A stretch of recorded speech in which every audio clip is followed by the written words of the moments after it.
हरिओम प्रिय दर्शकों, यदि आपकी धनु राशि या धनु लग्न है तो इस वीडियो को बहुत ध्यान से देखिएगा, समझिएगा।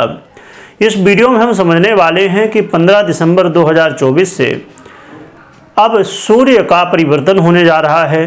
सूर्य देवगुरु बृहस्पति की प्रिय राशि धनु राशि में गोचर करना प्रारंभ करेंगे। देवगुरु बृहस्पति की राशि में जब सूर्य गोचर करते हैं तो कहा जाता है कि सूर्य बलहीन हो जाते हैं, जो कि बलहीन ना होके ये विनम्र होते हैं, क्योंकि देवताओं के गुरु के घर पे हैं।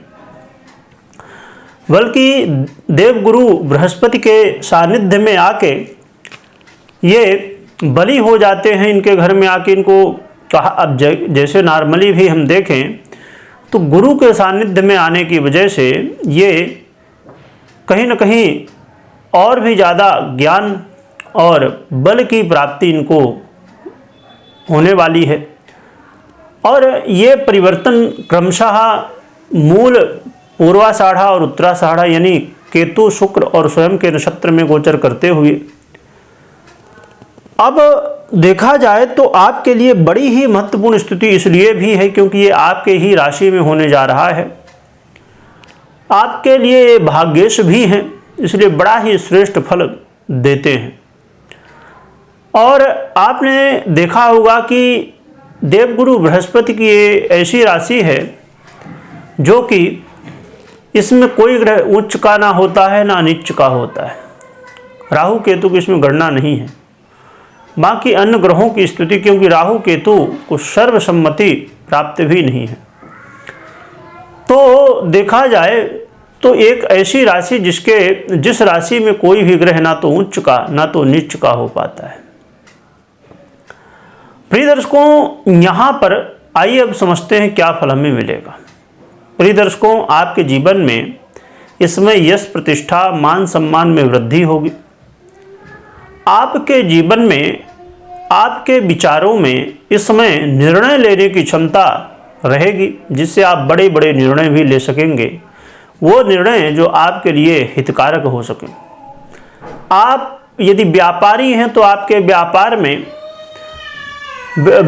में कहीं ना कहीं लाभ की स्थिति, व्यापार में आपके वृद्धि की स्थिति देखने को मिलने वाली है। और व्यापार इस स्थिति में जाएगा जिससे लोग सीखेंगे, यानी कि लोगों के लिए एक कहना चाहिए कि सीखने का माध्यम भी आपका जो है तो तरीका बन जाएगा। आपके नए नए तरीके, नए नए एक कहना चाहिए कि टेस्ट कहा जाए, आप इस समय नई नई चीज़ें भी करेंगे अपने व्यापार में। तो ये बड़ा ही श्रेष्ठ समय है।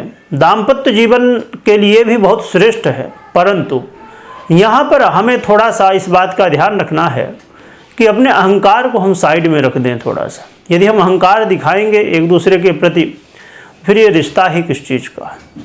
अहंकार करेंगे तो फिर मुश्किल में फंसेंगे, वाद विवाद कलह का माहौल बनेगा। परंतु यदि अहंकार से दूर रहते हैं, चाहे आप लाइफ पार्टनर हो चाहे व्यापारिक पार्टनर हो, अहंकार से थोड़ा सा दूर रहना है तो आपके लिए बड़ा श्रेष्ठ प्रभाव देंगे सूर्य।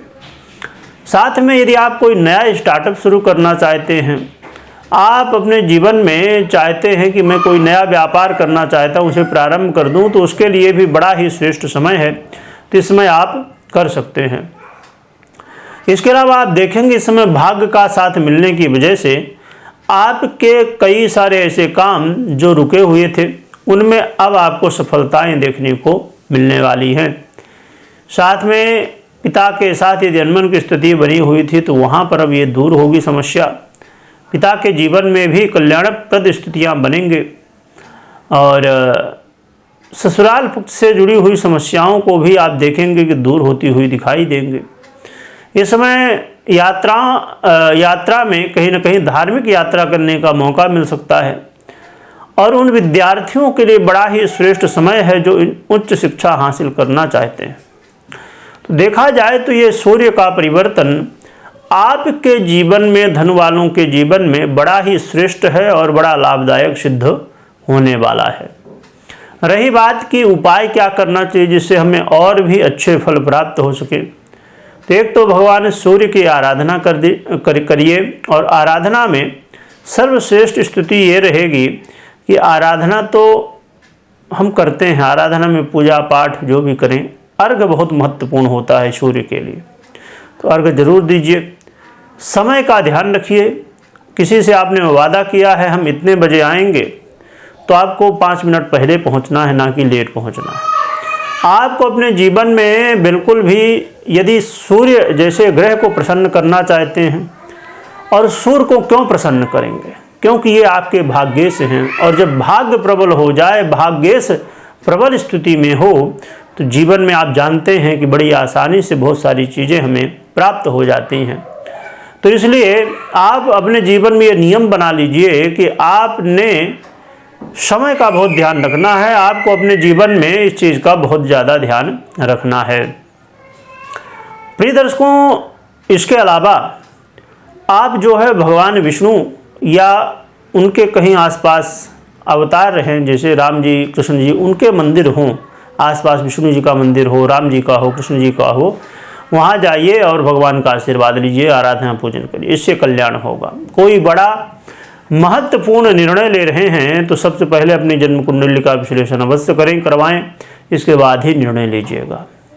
वीडियो देखने के लिए बहुत बहुत धन्यवाद।